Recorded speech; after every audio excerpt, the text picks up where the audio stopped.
అది ఆయన కోసం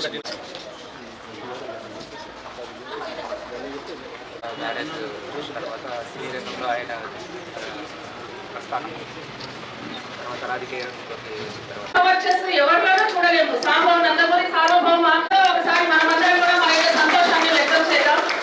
ఘనమైన నివాళితో ఆయనను సన్మానిస్తూ ఆ రోజులను గుర్తు చేసుకుంటూ ఆయన నటనా రంగంలోనే కాకుండా అధికారిక రాజకీయాలకు ప్రవేశించడానికి ముందే నందమూరి తారక రామారావు గారు ప్రజాసేవలో తన యొక్క ముద్ర వేశారు. రాజకీయాలకు చాతుర్యమైతే ఆయన చూపించినటువంటి ఆ యొక్క ధన్యమైన ఆయన యొక్క ప్రజా నాయకుడిగా నిలబెట్టాయి.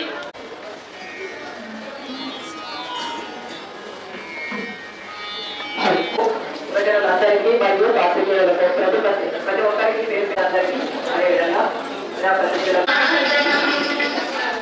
చిత్రం చిత్రం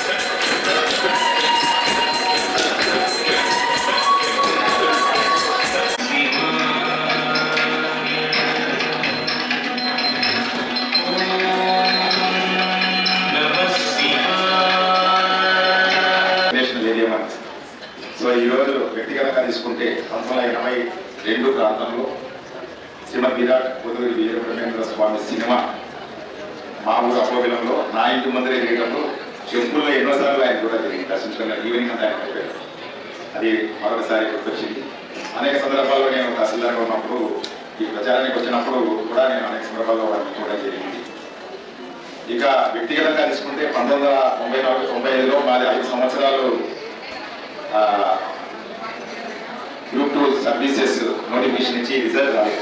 అప్పుడు మేమందరం పోయి కలిసిన తర్వాత వితిన్ 1 month లోనే మాకు పోషించినటువంటి మహానుభావుడు ఇప్పటికీ మా బ్యాచ్ 94-95 బ్యాచ్ అంటే మరొకలేని ఒక మహానాయకుడు ఉన్నారంటే అది ఎన్టీఆర్.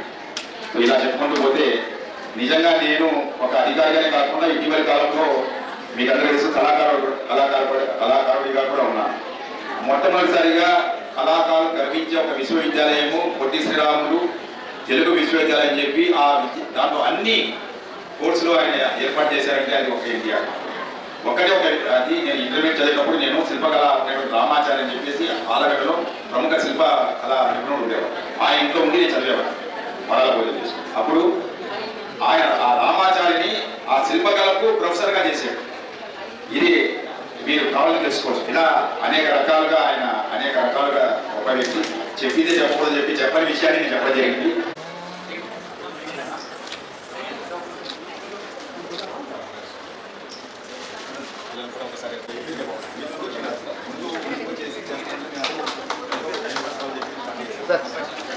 సత్కారం జరుగుతుంది. చెప్పండి కూడా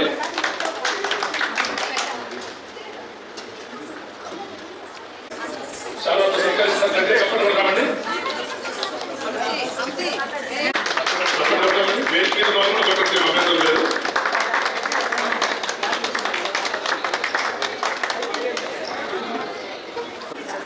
మేడం మేడం తన్వి గారిని ఓకే